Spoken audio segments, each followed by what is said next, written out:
जय हिंद। चलिए आज हम लोग देखने वाले हैं महाराष्ट्र को और महाराष्ट्र के बारे में संपूर्ण जानकारियों को देखने वाले हैं। पहले हम लोग देखेंगे महाराष्ट्र से कौन कौन से राज्य सीमा लगाता है, क्या कोई देश सीमा लगाता है या नहीं लगाता है, और महाराष्ट्र में जो 36 ज़िले हैं उसमें कुछ महत्वपूर्ण ज़िले जो अपने तथ्यों से महत्वपूर्ण रखते हैं उसके बारे में हम लोग जानेंगे, जो हम लोग की प्रतियोगिता परीक्षा में बार बार पूछी जाती है या बहुत ज़्यादा सहयोग करेगा। आइए हम लोग देखते हैं महाराष्ट्र को। निकाल लीजिएगा आप लोग भी महाराष्ट्र का मैप।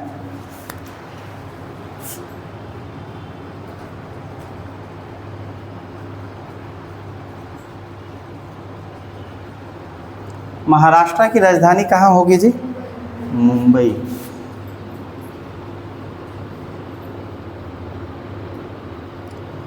वर्तमान में महाराष्ट्र में कितने ज़िले हैं? 36, मतलब 36 हो जाएंगे। यहाँ के सीएम कौन है जी?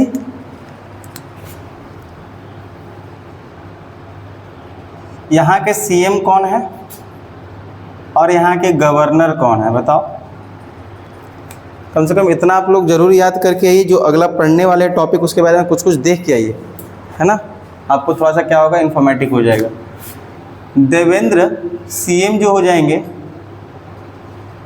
देवेंद्र फडणवीस।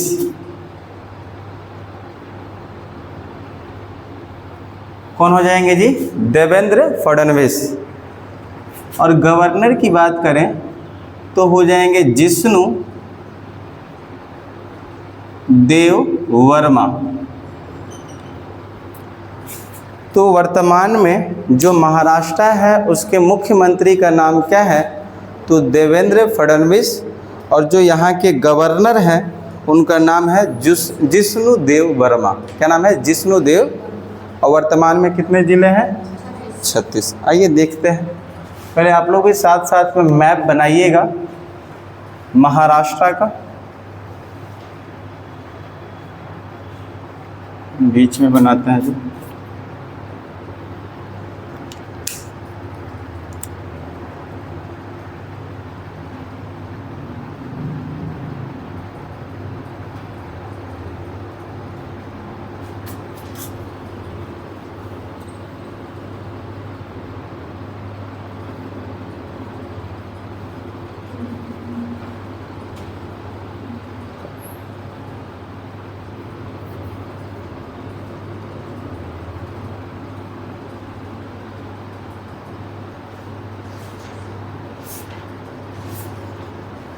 देखिएगा तो कुछ इस प्रकार ही महाराष्ट्र बना हुआ है। सिर्फ महाराष्ट्र का मैप देखते हैं तो सबसे पहला हम लोग स्टेप में देखेंगे। नहीं मिला महाराष्ट्र, ओनली महाराष्ट्र का होगा। हाँ, उसी में देखना है। सबसे पहले महाराष्ट्र में हम लोग देखते हैं कौन कौन से राज्य सीमा लगा रहे हैं। कौन कौन से क्या लगा रहे हैं? सीमा, राज्य सीमा लगा रहे हैं। तो सबसे पहले यहाँ ऊपर की ओर देखिएगा तो एक राज्य मिलेगा गुजरात। पहला कौन मिलेगा? गुजरात सीमा लगा रहा है। यहाँ बीचों बीच में देखिएगा तो एमपी यानी मध्य प्रदेश, जो हम लोगों ने कल देखा था, मिला। यहाँ की ओर देखिएगा ये वाला में छत्तीसगढ़ मिलेगा। छत्तीसगढ़ मिला। थोड़ा सा नीचे की ओर आइएगा, यहाँ पर देखिए, यहाँ पर तो तेलंगाना दिखाई दे रहा होगा, मिला। इसके नीचे आ रहे होंगे यहाँ पर, इसके नीचे की ओर तो आपको तमिलनाडु दिखाई दे रहा है। सॉरी, तमिलनाडु नहीं, कर्नाटका होगा बाय मिस्टेक। कर्नाटका। तमिलनाडु तो सबसे नीचे है ना, कर्नाटका हुआ। और यहाँ थोड़ा सा देखेंगे तो छोटा सा एकदम छुटकू सा है गोवा। तो बस इतने राज्य महाराष्ट्र से सीमा लगा रहे हैं। कितने राज्य हुए जी? गुजरात 1, मध्य प्रदेश 2, छत्तीसगढ़ 3, तेलंगाना 4, कर्नाटका 5 और गोवा 6। तो कुल राज्य जो सीमा लगा रहे हैं 6 सीमा लगा रहे हैं। कितने लगा रहे हैं जी? 6 सीमा लगाते हैं। आइए सबसे पहले हम लोग इस जिला में देखते हैं, मतलब महाराष्ट्र में जिला को समझते हैं। यहाँ एक मिलेगा जिला जो कि महाराष्ट्र की राजधानी जिसका नाम है मुंबई। मिला आप लोग को, देखिए मुंबई वीडियो में दिखाई दे रहा और बड़ा लिखो यार, बताइए मुंबई।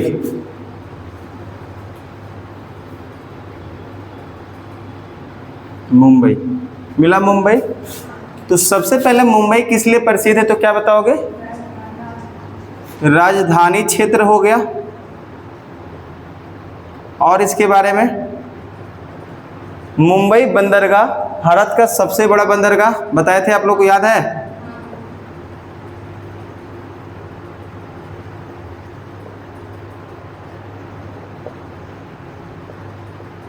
भारत का सबसे बड़ा बंदरगाह कौन सा हो गया?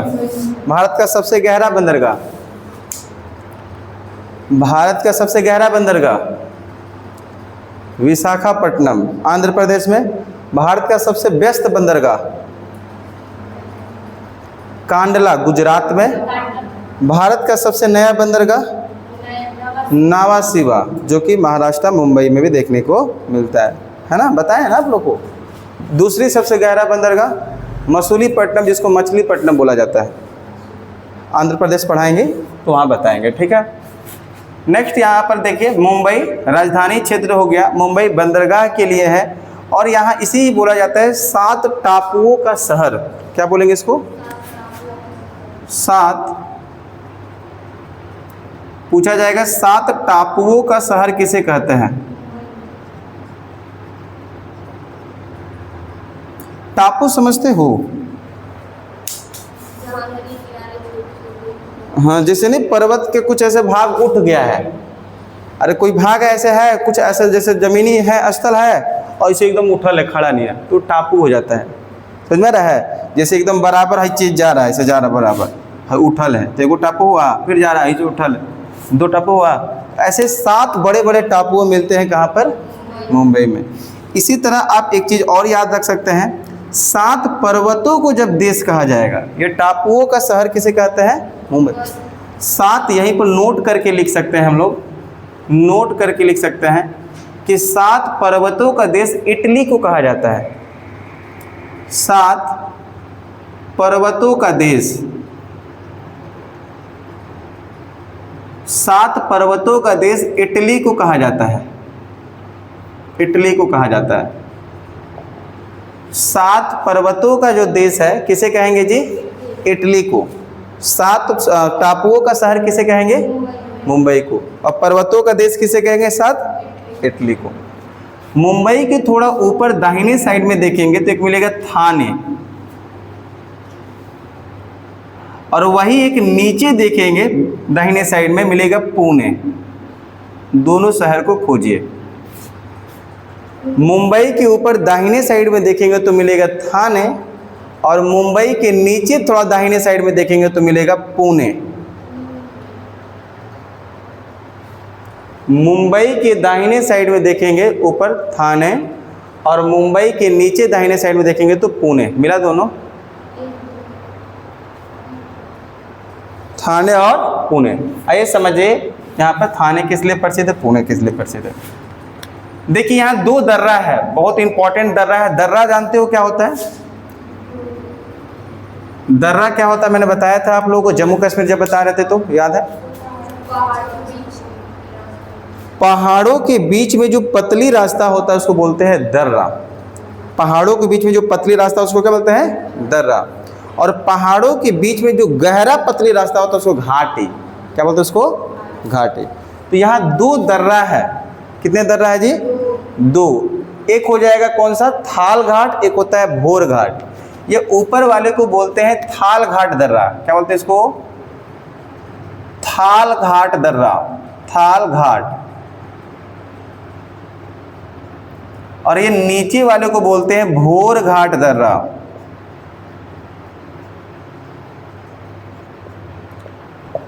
ऊपर वाले को बोलते हैं थाल घाट दर्रा, और नीचे वाला जो है भोर घाट दर्रा। समझिए यहाँ पर। तो क्या थाल घाट जो दर्रा है थालघाट जो दर्रा है ये मुंबई से थाने जा रहा है, तो मुंबई से थाने जाने के लिए कौन सा दर्रा? थालघाट दर्रा। ऐसे क्वेश्चन आएगा। मुंबई से पुणे जाने के लिए कौन सा दर्रा? भोरघाट। या फिर ऐसे भी तो बोल देगा, जब रास्ता है तो क्या मुंबई से सिर्फ पुणे जा सकते हैं कि पुणे से मुंबई भी जा सकते हैं? जेन्युइन सी चीज़ है। तो जब थाने से मुंबई के लिए पूछ ले कौन सा दर्रा, तो क्या बोलेंगे? थालघाट। या पुणे से मुंबई या मुंबई से पुणे के लिए बोलेगा तो कौन सा? भोरघाट। या फिर ये रास्ता होगा तो इधर जितना भी एरिया होगा वो तहाँ भी जा सकता है। कोई रास्ता है तो उधर जितना भी एरिया उसके पास जा सकता है। मेन तो ये शहर था, लेकिन आसपास के पास भी तो जाएगा। जैसे ये मेन शहर है तो इधर का भी तो जा सकता है, कोई दिक्कत नहीं है। तो कई बार क्वेश्चन पूछेगा मुंबई से नासिक जाने के लिए कौन सा दर्रा? थालघाट दर्रा। मुंबई से यहाँ पर हो जाएगा ताराघाट जाने के लिए कौन सा दर्रा? थालघाट दर्रा। मुंबई से यहाँ पर कह देंगे नीचे जाने के लिए कर्नाटका है, कौन सा? समझ में? कॉन्सेप्ट समझ में? आप लोगों को कैसे क्वेश्चन आएगा वैसे कर लेना है। तो थालघाट दर्रा और एक भोरघाट। और देखते हैं पुणे किस लिए प्रसिद्ध है। पुणे किस लिए प्रसिद्ध है तो कहेंगे मौसम वेधशाला है। जो इस वेदर के बारे में आपकी जानकारी इंटरनेट पे मिल जाती है, सर्च करते हो तो वहाँ पुणे में लगा हुआ एक सुपर कंप्यूटर है, और उसी सुपर कंप्यूटर में क्या है कि पूरी रिसर्च करके आप सबको इंटरनेट पे ये जानकारी दी जाती है और हम लोग सर्च करके देख लेते हैं। कैसे पता चलता है कि आज 37 डिग्री सेल्सियस है? कैसे पता चलता है कि आज मौसम में बारिश 57% होने वाली है, 90% है? ये काम कौन कर रहा होता है? Super computer. कौन कर रहा होता है? सुपर कंप्यूटर रिसर्च करता है, और रिसर्च करने के बाद ही हमें क्या करता है, ये इंटरनेट पे जानकारी दी जाती है और इंटरनेट से हमें प्राप्त होता है। समझ में आ रहा है कि नहीं आ रहा है? तो पुणे में सबसे पहले हम लोग कहेंगे क्या है, तो मौसम वेधशाला। क्या बोलेंगे जी? मौसम वेधशाला। और आपको जानकारी होगा, कंप्यूटर पढ़े होंगे, तो सबसे पहला सुपर कंप्यूटर जो लगा हुआ था भारत का CDC 6600, सॉरी परम 8000, CDC 6600 विश्व का पहला सुपर कंप्यूटर था, सेमोर क्रे ने बनाए हुए थे। परम 8000 जो था भारत का सबसे पहला, ये महाराष्ट्र के पुणे में ही लगा हुआ था। कहाँ लगा था? महाराष्ट्र के पुणे में। जो कि यहाँ पर ऐसे एक डॉक्टर करके थे, क्या तो उसका उनका नाम था जी, याद नहीं आ रहा है, उनका कुछ नाम था। उनको बताया जाता है भारत में सुपर कंप्यूटर का जनक। समझ में आ रहा है कि नहीं आ रहा है? तो मौसम वेधशाला के लिए कौन हो जाएगा? पुणे।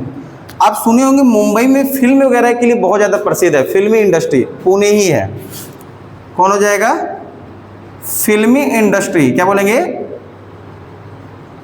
फिल्मी इंडस्ट्री जो हो जाएगा, क्या हो जाएगा जी? पुणे। फिल्मी इंडस्ट्री के लिए कौन सा प्रसिद्ध हो जाएगा? पुणे, फिल्मी इंडस्ट्री के लिए। दूसरा यहाँ पर NDA जानते हो, जो इंटर के बाद NDA होता है, यहाँ पर उसका एकेडमी है नेशनल डिफेंस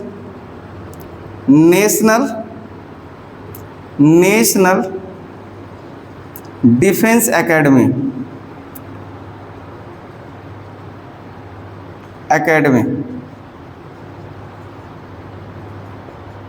तो यहीं पर NDA का जो हो जाएगा, यहीं पर NDA का हेड क्वार्टर वगैरह भी कह सकते हो, जो NDA का यहाँ पर देखने को मिलेगा, नेशनल डिफेंस एकेडमी देखने को मिलता है। तो 3 चीज़ें आप लोग याद रखेंगे पुणे से, मौसम वेधशाला है, फिल्मी इंडस्ट्रियल है, और नेशनल डिफेंस एकेडमी यानी NDA के चीज़ों के यहाँ पर संबंधित है। थाने देखते हैं। थाने तो याद होगा आप लोग, थाने GK में पढ़ते होंगे। तो सबसे पहला ट्रेन रेलवे यहीं से चलाया गया था, थाने से मुंबई तक, 16 अप्रैल 1853।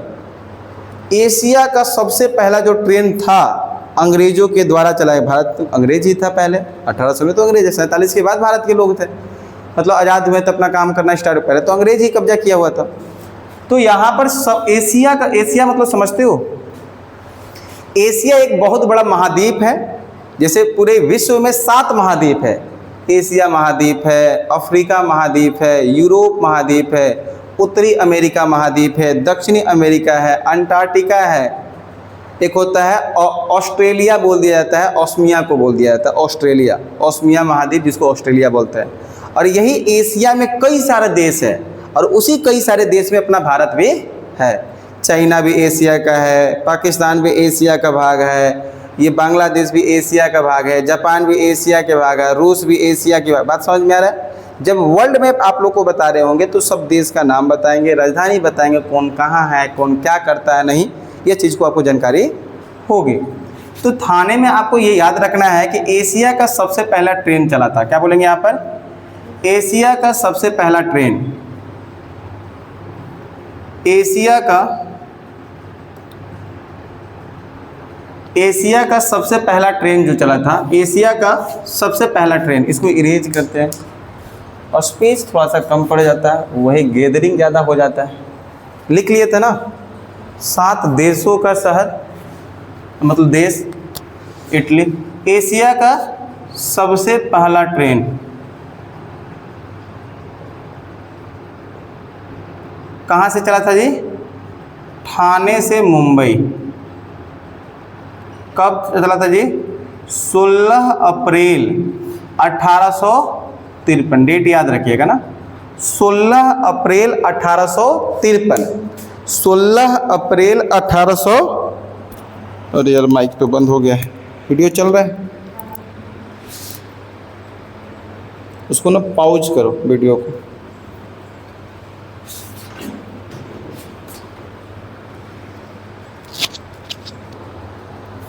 चलिए यहाँ पर देखते हैं, हम लोग देख रहे थे, कुछ आवाज़ कट हो गई थी, फिर से मैं यहाँ पर एक्सप्लेन कर देता हूँ। तो हम लोग देखे थे यहाँ पर ठाणे को, यहाँ पर देखे थे क्या?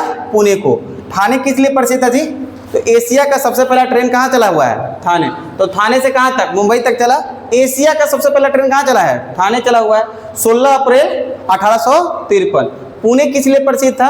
तो कहेंगे भोरघाट दर्रा, मुंबई से पुणे। दूसरा क्या कहेंगे? मौसम वेधशाला कहाँ पर? पुणे। तीसरा क्या कहेंगे? फिल्मी इंडस्ट्रियल कहाँ पर? पुणे।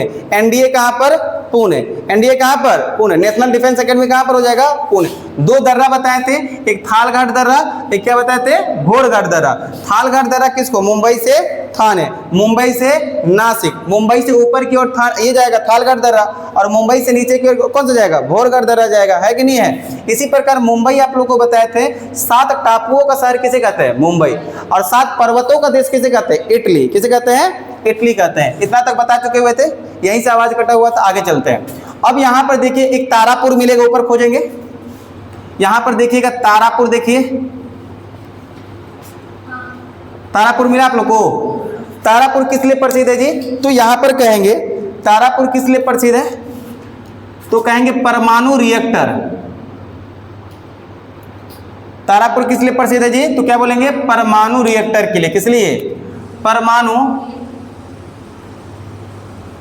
तो भारत का सबसे पहला परमाणु रिएक्टर कहां पर बनाया गया है? तारापुर। कब बनाया गया है? 1972। किसके सहयोग से? अमेरिका के सहयोग से। किसके सहयोग से बना? परमाणु रिएक्टर कहां पर है जी? तारापुर। कहां पर है? तारापुर। तो भारत का सबसे पहला परमाणु रिएक्टर कहां पर? तारापुर हो जाएगा। किसके सहयोग से बताओ? अमेरिका। कब? 1972। 1972।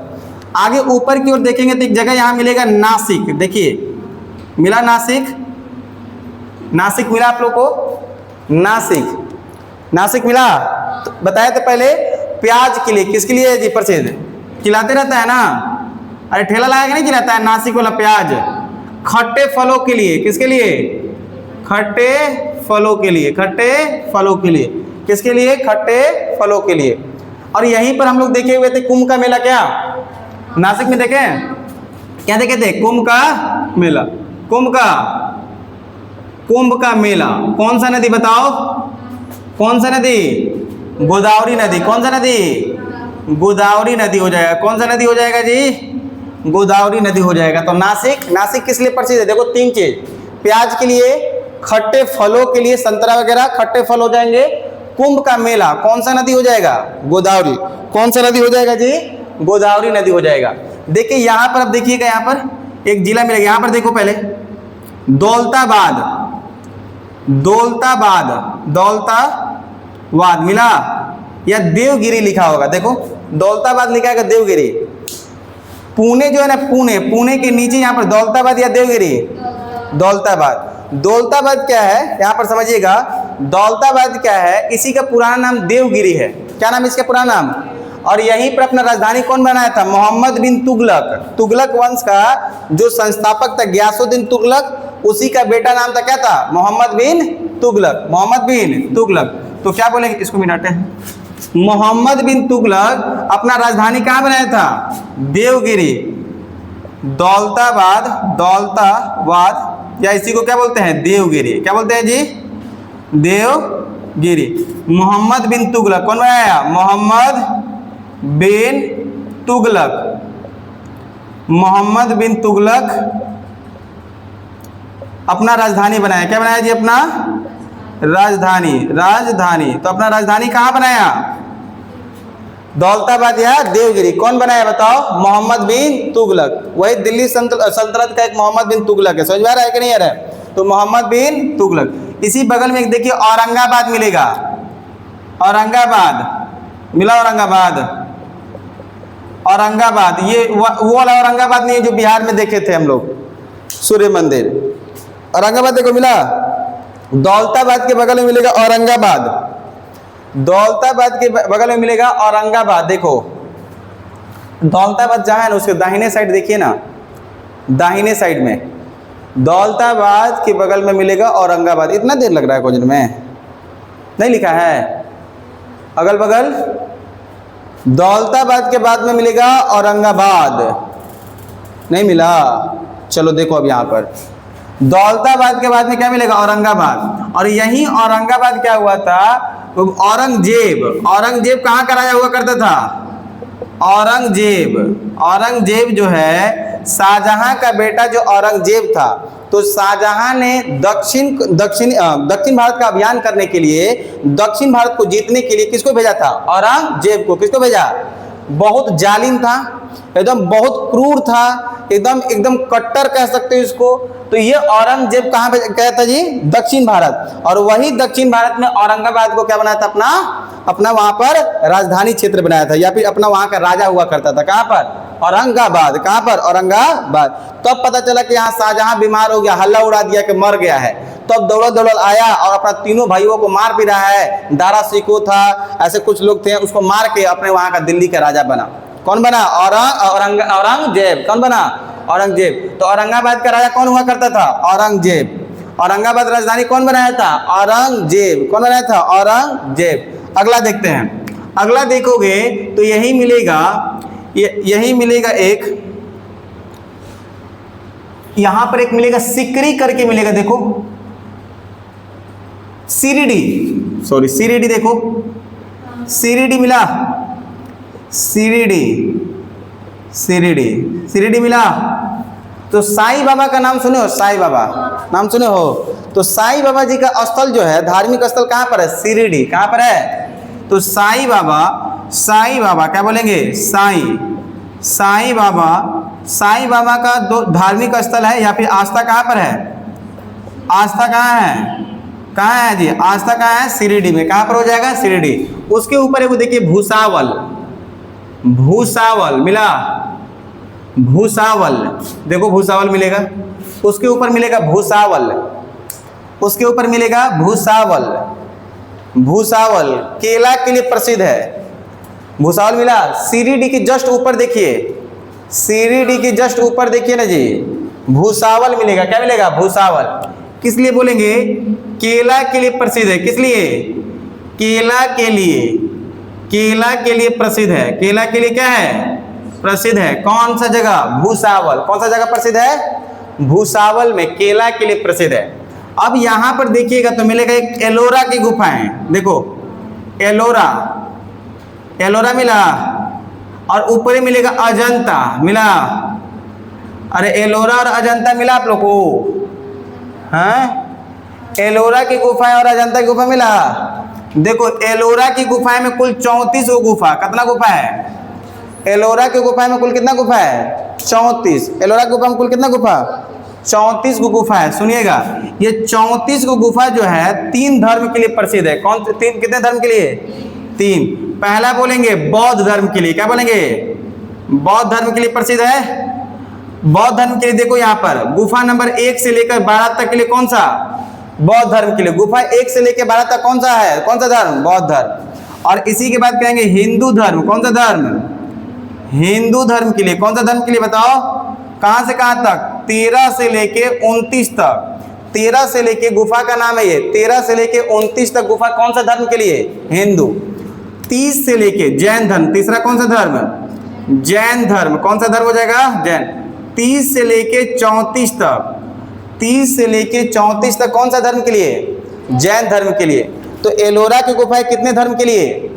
3 धर्म के लिए। कौन कौन सा? बौद्ध धर्म, हिंदू धर्म और जैन धर्म। 1 से लेके 12 तक बौद्ध धर्म, 13 से लेके 29 तक हिंदू धर्म, जैन धर्म के लिए 30 से लेके 34। एक कैलाश मंदिर सुने आप लोग? कैलाश, अरे कैलाश मंदिर सुने हो? यही एलोरा की गुफा में कौन सा मंदिर? कैलाश। पूरा एक पर्वत को काट के बनाया गया, 16वां नंबर को पर्वत के एकदम काट के एकदम बढ़िया बेहतरीन बनाया गया है शिव भगवान के लिए जी। कौन सा भगवान के लिए? इस बार इससे पहले वाला जो दुर्गा पूजा यहाँ पर हुआ था, पंडाल देखे थे? कौन सा बना हुआ था? कैलाश मंदिर का ही बना हुआ था आप लोग यहाँ पर देखे थे? यहाँ पर पंडाल पूरा बना हुआ था ना, पूरा कैलाश मंदिर का ही सीन था। 2025 में हुआ था ना, नवंबर दिसंबर दुर्गा पूजा जी, मेला देखने आए थे ना, तो यहाँ पर कैलाश मंदिर का ही बना हुआ था। देखो तो यहाँ पर कैलाश मंदिर कहाँ पर प्रसिद्ध है? एलोरा में। कहाँ पर? कैलाश मंदिर। कैलाश मंदिर कहाँ प्रसिद्ध है जी? एलोरा में। कैलाश मंदिर कहाँ पर प्रसिद्ध है? एलोरा में। कैलाश मंदिर एलोरा में। अजंता की गुफाएं देखो, एक धर्म के लिए, बस बौद्ध धर्म के लिए। क्या बोलेंगे? ओनली बौद्ध धर्म के लिए। ओनली कौन सा धर्म? बौद्ध। कितना गुफा है? 29। कितना गुफा है जी? 29। कितना गुफा है? 29। कितना गुफा है? 29। तो अजंता की गुफा कौन सा धर्म के लिए? बौद्ध धर्म के लिए। एलोरा की गुफा कौन सा धर्म के लिए? बौद्ध, हिंदू, जैन। 1 से 12 बौद्ध, 13 से 29 हिंदू और 30 से 34 जैन धर्म के लिए। समझ में आप लोगों को? देखिए एक मिलेगा यहाँ पर नागपुर, नागपुर मिला, नागपुर मिलेगा। देखिए यहाँ पर पहले यहाँ देखो नागपुर मिला, नागपुर। नागपुर किस लिए प्रसिद्ध है जी? देखिए पर्यावरण अनुसंधान केंद्र पूछा जाएगा तो क्या बोलेंगे? नागपुर। पर्यावरण अनुसंधान केंद्र बोला जाएगा तो कहाँ पर है? पर्यावरण अनुसंधान केंद्र बोला जाएगा तो कहाँ बोलेंगे जी? नागपुर। पर्यावरण, पर्यावरण अनुसंधान केंद्र, अनुसंधान केंद्र कहाँ पर हो जाएगा जी? नागपुर में। कहाँ हो जाएगा? नागपुर में। दूसरा यहीं पर कपास अनुसंधान केंद्र, क्या बोलेंगे? कपास जानते हो? अनुसंधान केंद्र। कपास अनुसंधान केंद्र कहाँ पर? कपास आप लोगों को पता होगा काली मिट्टी में होता है। कौन सी मिट्टी में? और काली मिट्टी सबसे ज्यादा भारत में पाया जाएगा तो महाराष्ट्र में। लिख लेना कहीं पर। काली मिट्टी जो प्रसिद्ध है, जो काली मिट्टी जो प्रसिद्ध है भारत में सबसे ज्यादा कहाँ पर जी? काली मिट्टी सबसे ज्यादा प्रसिद्ध कहाँ पर है? महाराष्ट्र में। कहाँ पर? महाराष्ट्र में। तो काली मिट्टी सबसे ज्यादा प्रसिद्ध कहाँ पर होगा? महाराष्ट्र में। इसलिए कपास अनुसंधान केंद्र कहाँ पर हो जाएगा? नागपुर। कहाँ पर हो जाएगा? नागपुर में। यहीं पर एयरफोर्स का मेंटेनेंस है। क्या बोलेंगे? एयरफोर्स। किसका? एयरफोर्स। एयरफोर्स का मेंटेनेंस। क्या बोलेंगे? मेंटेनेंस है। एयरफोर्स का जो मेंटेनेंस होती है ना, अरे उसको जो खराब हो गया चीजें, जो भी आपका जो एयरक्राफ्ट वगैरह खराब हो गया उसको क्या करना है? मेंटेनेंस करना है, उसको ठीक ठाक करना है। नागपुर।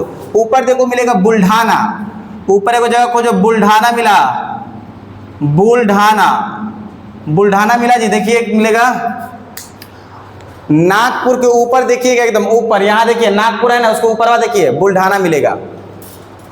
बुल्ढाना, हाथ जहां खोजिए उधर देखो बुल्ढाना, बुल्ढाना मिलेगा।